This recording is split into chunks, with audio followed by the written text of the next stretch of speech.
Arestado ang isang lalaking suspect sa pagnanakaw ng motorsiklo sa nagawang hot pursuit operation ng Dalaguete PNP bilang bahagi ng pinaigting na kampanya ng Philippine National Police laban sa kriminalidad.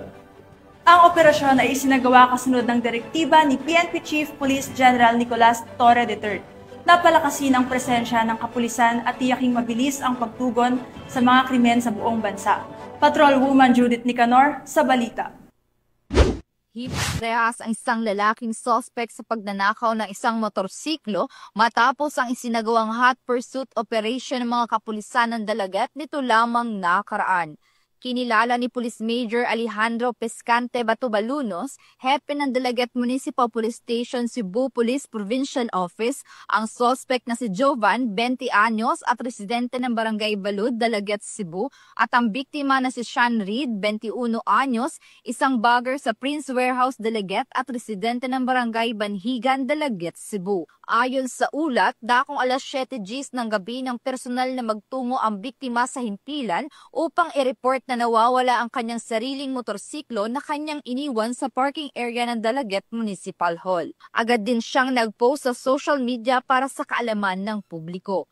Sa kabutihang palad, isang concerned citizen ang tumawag sa hotline ng istasyon upang ipagbigay alam na natagpuan ang naturang motorsiklo sa Alcoy, Cebu. Dahil dito, agad nagsagawa ng hot pursuit operation ng mga tauhan ng Dalaguete Police Station kasama ang may-ari ng motorsiklo at sa pakikipag-ugnayan sa Alcoy Municipal Police Station ay natunto nila ang pinaghihinalaang suspect. Nahuli siya sa aktong may hawak ng isang unit ng Suzuki Rider na kinumpirma ng biktima na ito nga ang kanyang pagmamayaring motorsiklo base sa mga dokumentong kanyang ipinresenta.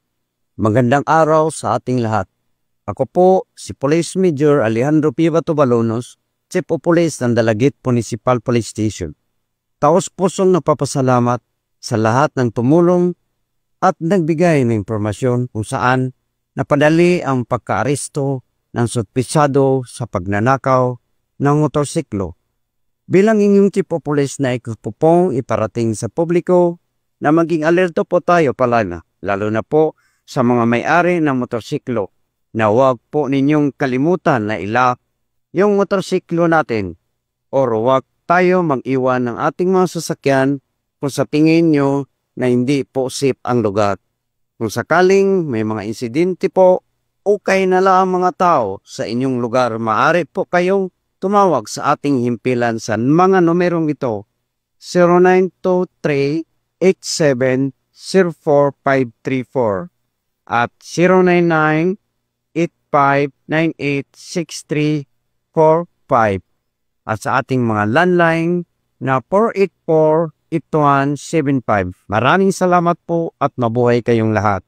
Ang mabilis na aksyon ng kapulisan ay patunay sa kanilang pagtugon sa utos ni Chief PNP Police General Nicolas D. Torre III na masiguro ang swift and responsive police service. Mula dito sa Central Visayas, sa Konyong Police News Network Correspondent Patrolwoman Judith Nicanor, alagad ng batas, tagataguyod ng Balitang Pulis.